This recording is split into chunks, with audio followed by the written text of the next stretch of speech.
Mystery of the Lost Kingdoms. The famous Lost Kingdoms of Atlantis were just one of the many legendary kingdoms lost to time. There are many kingdoms around the world that are still lost to this day. Here are 10 mysteries of the Lost Kingdoms. Hy-Brasil. Hy-Brasil is a mysterious island that appeared on maps from 1325 to the 1800s. In Irish myth, it was said to be covered in mist except for one day every 7 years, when it became visible but still could not be reached. Stories about the island have circulated throughout Europe for centuries, with tales that it was the promised land of saints or a paradise where an advanced civilization lived. On most maps, the island was located roughly 321 kilometers, 200 miles, off the west coast of Ireland in the North Atlantic Ocean. One of the most distinctive geographical features of Hy-Brasil on those maps is that it often appears as a circle with a channel, or river, running east to west across it. Hy-Brasil, also called Hy-Brasil, Hy-Brasil, Hy-Brasil, and Brasil, is derived from the name Brasil, meaning High King of the World in Celtic history. It was noted on maps as early as 1325 by the Genoese cartographer Angelino Dulcert, where it was identified as Brasil. It later appeared in the Catalan Atlas in 1375, which placed it as two separate islands with the same name, Ilha de Brasil. In 1436, it showed up as Sola do Brasil on the Venetian map by cartographer Andrea Bianco. Attached to one of the larger islands in a group in the Atlantic, this was identified for a time with Madeira Island. It would reappear in 1595 on the Ortelius map of Europe and the Europa Mercator map, as well as in slightly different locations on various maps over time. In 1480, John Jay Jr. departed from Bristol, England, on a journey to find the fabled island, only to come back empty-handed after spending 2 months at sea. In 1481, two more ships, the Trinity and the George, departed from Bristol on an expedition to find Hy-Brasil, with no success either. Interestingly, in 1497, Spanish diplomat Pedro de Ayala reported to the Catholic monarchs of Spain that John Cabot, the first European to visit North America since the Vikings, had been discovered in the past by the men from Bristol who found Brazil. This implied someone from one of the Bristol expeditions had actually managed to find it. Nearly 2 centuries later, Scottish sea captain John Nisbet claimed to have spotted Hy-Brasil on his voyage from France to Ireland in 1674. He is said to have sent a party of 4 ashore, where the sailors spent the entire day on the island. There, they claim to have met a wise old man who provided them with gold and silver. Surprisingly, the captain claimed that the island was home to large black rabbits and a mysterious magician who lived alone in a large stone castle. A follow-up expedition was led by Captain Alexander Johnson, who also claimed to have found Hy-Brasil, confirming Nisbet's findings. In the following years, Hy-Brasil would retreat into anonymity. As attempts to locate it failed again, mapmakers began omitting it from most nautical charts. When it was last observed on a map in 1865, it was simply noted as Brasil Rock. The last documented sighting of Hy-Brasil was made in 1872 by Robert O'Flaherty and T.J. Westrop. Westrop claimed to have visited the island on 3 previous occasions and was so captivated by it that he brought his family with him to see it in person. They all saw it appear out of nowhere, only to vanish right in front of their eyes, the drowning of the city of Wise. According to Breton folklore, there once was a beautiful and famous city named Wise, which was also known as Cur is or is. A legend tells of the fall of this once great city through the pagan practices of a princess named Dot and her followers. There are many versions of the legend. Most have Gradlon, or Galan, as the king who built the city. The oldest versions say the city was originally located in an area of the Bay of Douarnenez that was just above the waterline and was built 2,000 years before King Gradlon. But by the time of King Gradlon's reign, the land had become so eroded that the sea was inundating the city at high tide.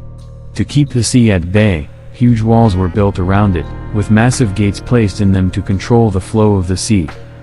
Other versions have Gradlon building the city below sea level at the request of his daughter, Dot, who had a deep affinity with the sea and worshipped it.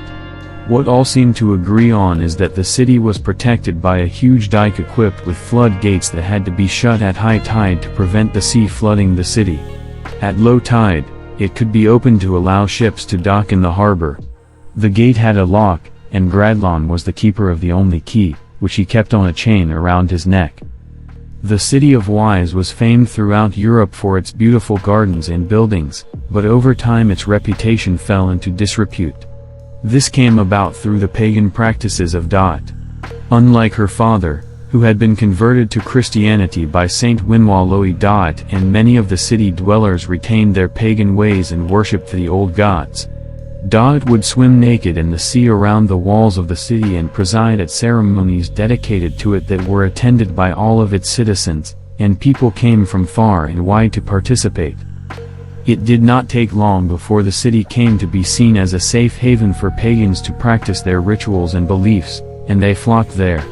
The city grew rich and prosperous, many fine buildings and gardens were built, and it became renowned as the most beautiful city in the world. Scalamance Ancient School. The Scalamance was a fabled school of black magic in Romania, especially in the region of Transylvania. It was run by the devil, according to folkloric accounts. The school enrolled about 10 students to become the Solomonari. Courses taught included the language of animals and magic spells. One of the graduates was chosen by the devil to be the weathermaker and tasked with riding a dragon to control the weather. The school lay underground, and the students remained unexposed to sunlight for the 7-year duration of their study. The dragon, Zmu or Balaur, was kept submerged in the mountaintop lake, south of Cebu, according to some accounts. An early source on the Scalamance and Dracula folklore was the article Transylvanian Superstitions, 1885, written by Scottish expatriate Emily Gerard. It has been established for certain that this article was an important source that Bram Stoker consulted for his novel, Dracula. Gerard also published similar material in Land Beyond the Forest, 1888, which Stoker might have also read, and other commentators stated that this was Bram Stoker's direct source for Scalamance in his novel. 20 years earlier, a description of the Scalamance and its pupils, the Scalamonaria, was given in an article written by Wilhelm Schmidt, 1817–1901, a German schoolteacher at the Romanian town of Hermannstadt. Some modern commentators have referred to the school as L'École du Dragon or the School of the Dragon. It was believed that the school recruited a handful of students from the local population. Enrollment could be 7, 10, or 13 pupils. 11. Here they learned the language of all living things, the secrets of nature, and magic. Some sources add specifically that the pupils were instructed on how to cast magic spells, ride flying dragons, and control the rain. The duration of their study was 7 or 9 years, and the final assignment for graduation required the copying of one's entire knowledge of humanity into Solomon's book. There was also the belief that the devil instructed at the school. Moses Gaster remarked that this association with the devil indicates that the memory of the school's origins as having to do with King Solomon has completely faded. The Scalamance, according to Gerard, was at some unspecified location deep in the mountains, but the dragon, correctly spelled Zmu, though given phonetically in German as Ismaju, was stabled underwater in a small mountaintop lake south of Hermannstadt in central Romania, modern Sibiu, Romania, called Nagyszeben in Hungarian. 16. Stoker's novel locates the Scalamance near a non-existent Lake Hermannstadt. The Solomonaire, as it was called by the Romanians, was situated underground, according to Romanian folklorist Simeon Florea Marian. Students there shunned sunlight for the 7-year duration of their training. Zazura. Zazura was long rumored to have existed deep in the desert west of the Nile River in Egypt or Libya. In writings dating back to the 13th century, the author spoke of a city that was white as a dove and called it the oasis of little birds. In the Kitab al-Kanuz, Zazura is said to be a city in the Sahara full of treasure with a sleeping king and queen. The city is guarded by black giants who keep anyone from going in or coming out. However, this may be a reference to the Black Tibu people, nomads in Chad and Libya, whose ancestors used to create oases out in the Sahara. The first European reference to Zazura is in an 1835 account by the English Egyptologist John Gardner Wilkinson, based on a report by an Arab who said he had found the oasis while searching for a lost camel. Placed 5 days west of the track connecting the oases of Farafra and Bahariya, the oasis called Wadi Zerzaura abounded in palms, with springs, and some ruins of uncertain date. Although tales of secret desert locales found by searchers for stray camels were common enough, Wilkinson's account was bolstered when later explorers found a number of previously unknown oases that had been named in his account along with Zazura. But they did not find Zazura itself. More recently, European explorers made forays into the desert in search of Zazura but never succeeded in finding it. Notable 20th-century explorers Ralph Bagmold of Britain and the Hungarian Laszlo Ladislaus Almasi led an expedition to search for Zazura from 1929 to 1930 using Ford Model trucks. In 1932, the Almasi Patrick Clayton expedition reconnaissance flights discovered 2 valleys in the Gulf Kabir. In the following year, Almasi found the third of the Zazura wadis, which actually contained oases in the remote desert. On the other hand, Bagmold considered Zazura a legend that could never be solved by discovery. The participants of the Zazura hunt created the Zazura Club in a bar in Wadi Halfa upon their return in 1930. Many of the club's members remained friends, and several went on to serve as officers in the British Army during World War II. Many served in the long-range desert patrol during the North African campaign. Only Almasi served Rommel's Africa Corps and assisted the Italians. Sheba. Sheba is a kingdom mentioned in the Hebrew Bible, Old Testament, and the Quran. Sheba features in Jewish, Muslim, and Christian traditions, particularly the Ethiopian Orthodox Toledo tradition.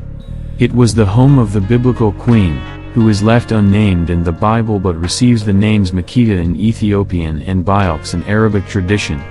According to Josephus, it was also the home of the biblical princess Tharbis, said to have been the first wife of Moses when he was still a prince of Egypt.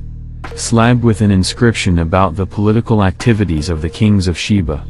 Ancient South Arabian script appears to be from Yemen in the 2nd century CE. Ancient Orient Museum, Istanbul. There are competing theories of where this kingdom was, with some placing it in either South Arabia or the Horn of Africa. Encyclopaedia Britannica posits that the biblical narrative about the kingdom of Sheba was based on the ancient civilization of Saba, Old South Arabian, SBB, in South Arabia. This view is echoed by Israel Finkelstein and Neil Asher Silberman, who write that the Sabaean kingdom began to flourish only from the 8th century BCE onward and that the story of Solomon and Sheba is an anachronistic 7th century set piece meant to legitimize the participation of Judah in the lucrative Arabian trade.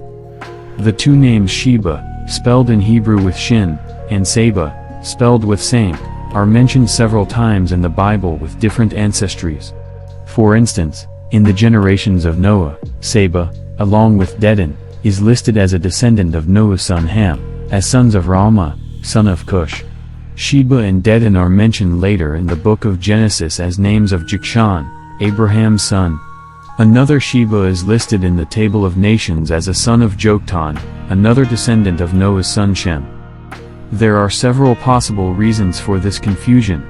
One theory is that the Sabaeans established many colonies to control the trade routes, and the variety of their caravan stations confused the ancient Israelites, as their ethnology was based on geographical and political grounds and not necessarily racial.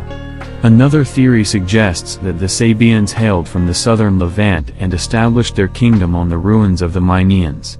The most famous claim to fame for the biblical land of Sheba was the story of the Queen of Sheba, who traveled to Jerusalem to question King Solomon, arriving in a large caravan with precious stones, spices, and gold. 1 Kings 10. The apocryphal Christian Arabic text Kitb al-Magal, Book of the Rolls, considered part of Clementine literature, and the Syriac Cave of Treasures mention a tradition that after being founded by the children of Saba, son of Joktan, There was a succession of 60 female rulers up until the time of Solomon.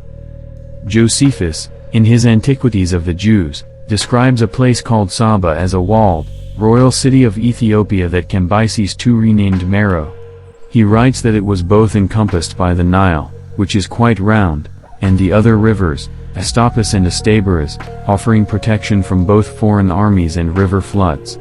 According to Josephus, it was the conquering of Saba that brought great fame to a young Egyptian prince, simultaneously exposing his personal background as a slave child named Moses.